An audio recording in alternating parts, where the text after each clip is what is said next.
Hello again. We are continuing our discussion of applying derivatives to real-world situations, and today we're going to talk about something a little more complicated. We're going to talk about how the derivative applies to rational functions, where we have an expression in the numerator and an expression in the denominator. We're going to talk about three scenarios. The first one is going to be what happens when we have a linear expression over a quadratic expression. So we're going to talk about 3x minus 9 over x squared minus x minus 2. Okay. The first thing we're going to do is we're going to figure out where the asymptotes are. Okay. And then I'm going to find the derivative and determine the position of the and the nature of the stationary points. I'm going to find the intercepts, and then I'm going to try and sketch the graph based on all of that information. All right. So I factored the function itself in the numerator and the denominator. All right, so what that means is I have vertical asymptotes whenever the denominator is equal to 0.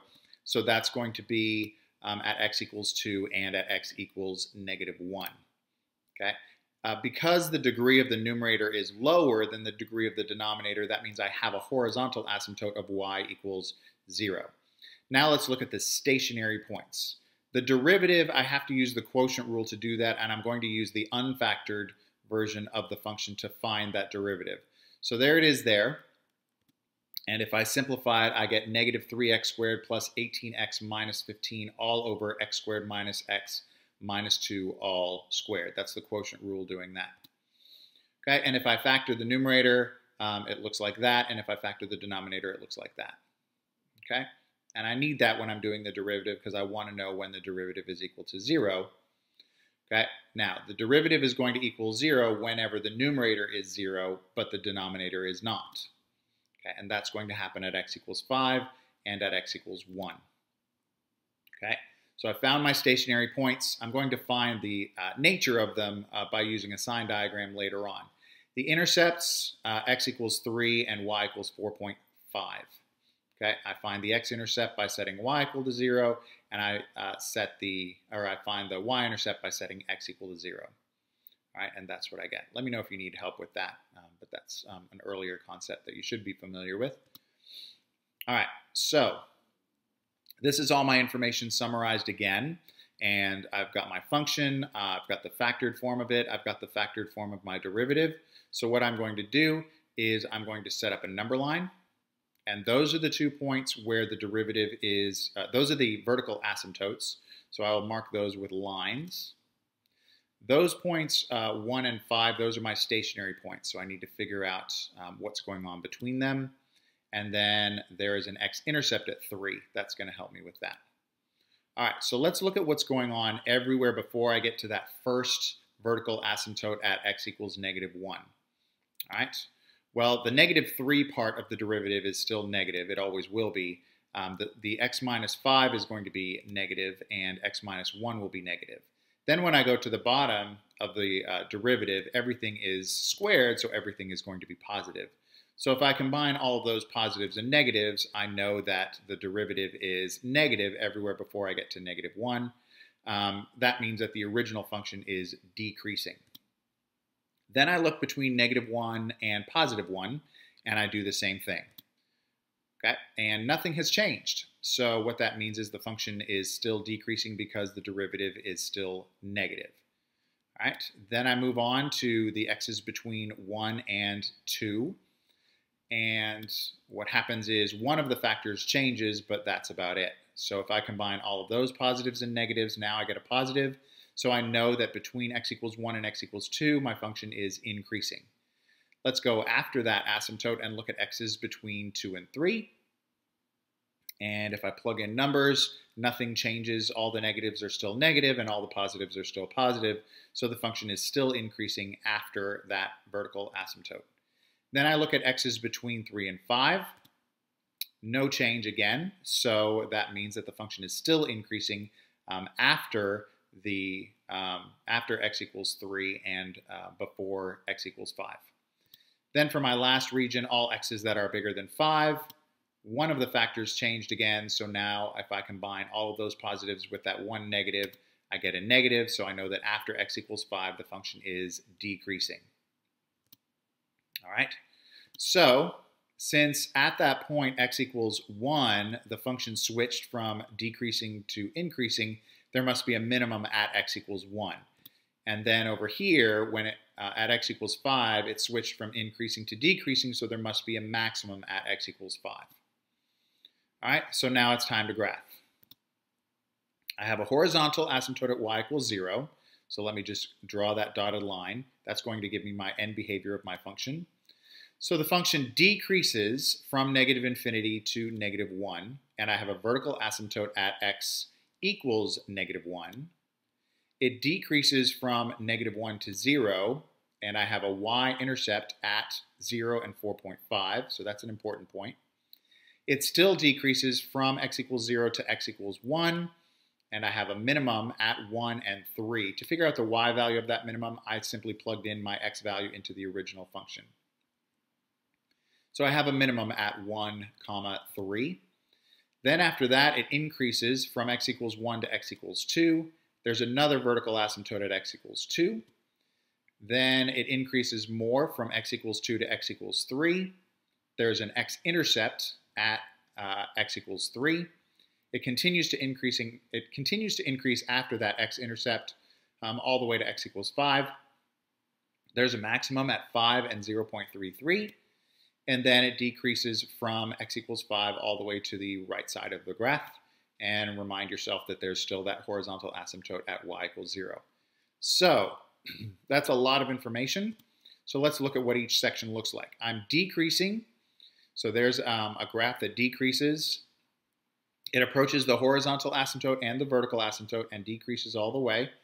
Then from negative 1 to 0, it's still decreasing, so I can draw that. From 0 to 1, still decreasing, so I can draw that, but there's that minimum at x equals 1. So the graph is going to go back up again after that, approaching the other vertical asymptote. Then from 2 to 3, it's increasing again, approaching that x-intercept, increasing more to get to that maximum, and then decreasing after x equals 5, and it's going to approach that horizontal asymptote again.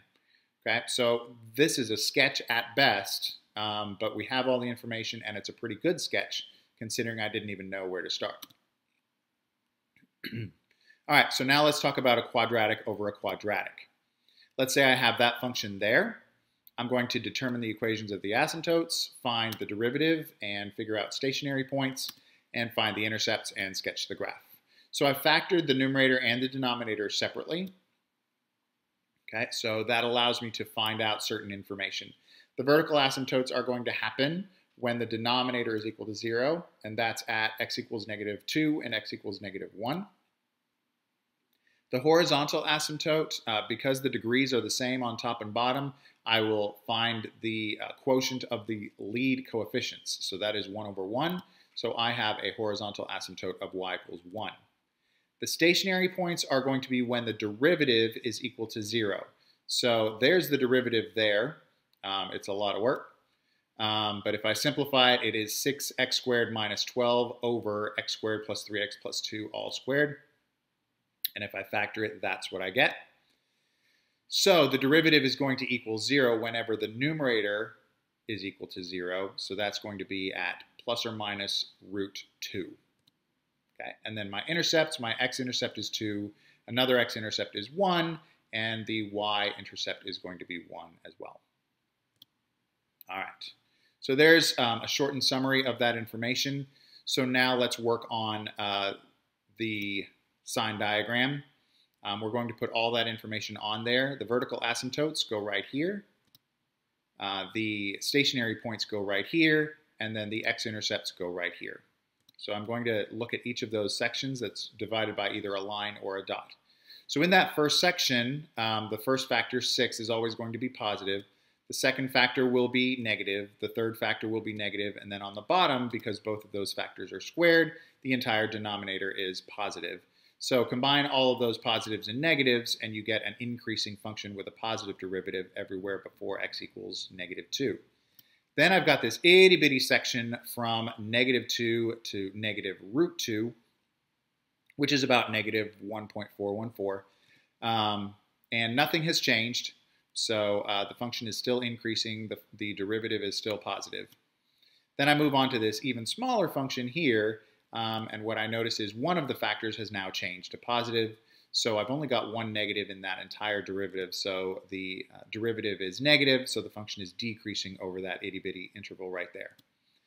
Then I go over here, where x goes from -1 to +1, and still decreasing. None of the factors have changed sign. Then from 1 to the square root of 2, still no change. None of the factors have changed. When I go from root 2 to 2, then one of the factors changed and everything is positive, so my function is now increasing.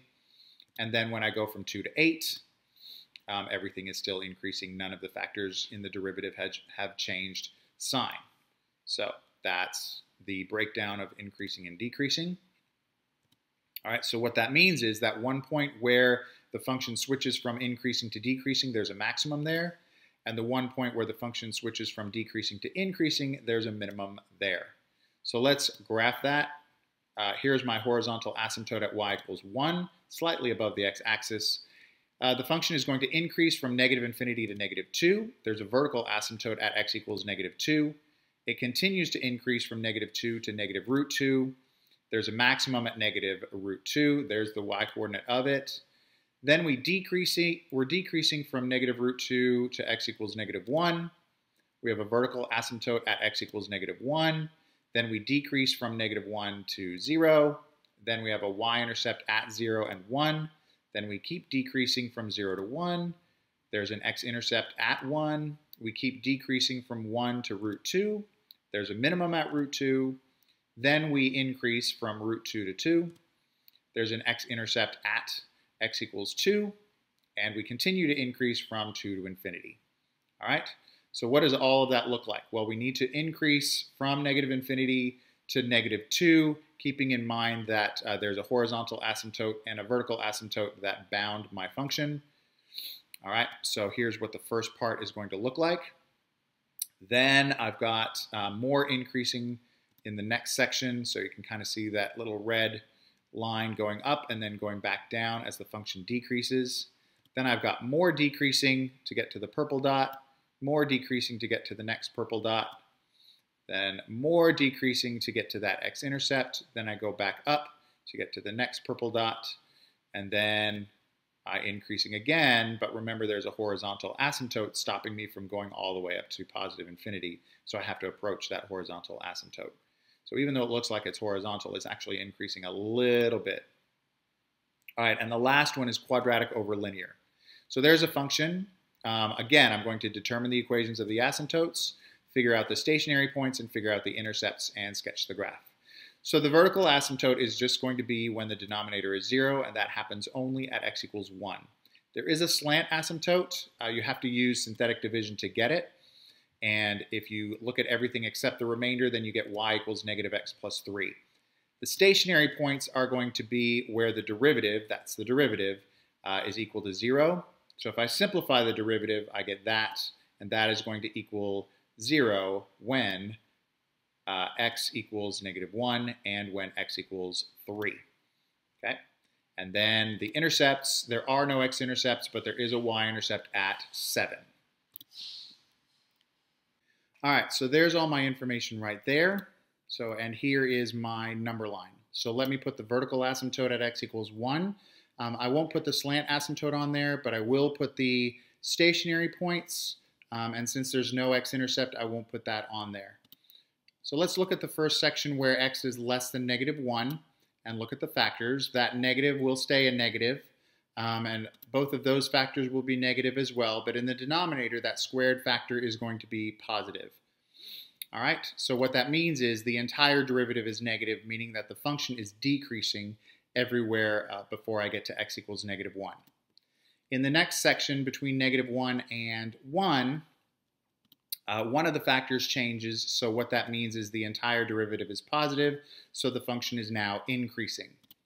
Then I go to the next section from x equals 1 to x equals 3, and no change has happened there, so the function is still increasing after the asymptote and before the next stationary point. And then from 3 to infinity, That last factor has changed, but that negative has still remained negative, so the entire derivative is negative, which means that the function is decreasing from x equals 3 all the way to the end. All right, so let's look at what that means. Well, where it switches from decreasing to increasing, there must be a minimum there, and where it switches from increasing to decreasing, there must be a maximum there. So let's draw. Here's the summary. There's the slant asymptote of y equals negative x plus 3. It decreases from negative infinity to negative 1. There's a minimum at negative 1, and there it is there. It increases from negative 1 to 0. There's a y-intercept at 0, 7. It keeps increasing after that y-intercept. There's another vertical asymptote at 1. It continues to increase from 1 to 3. There's a maximum at 3 and negative 2. Then it decreases from 3 to infinity.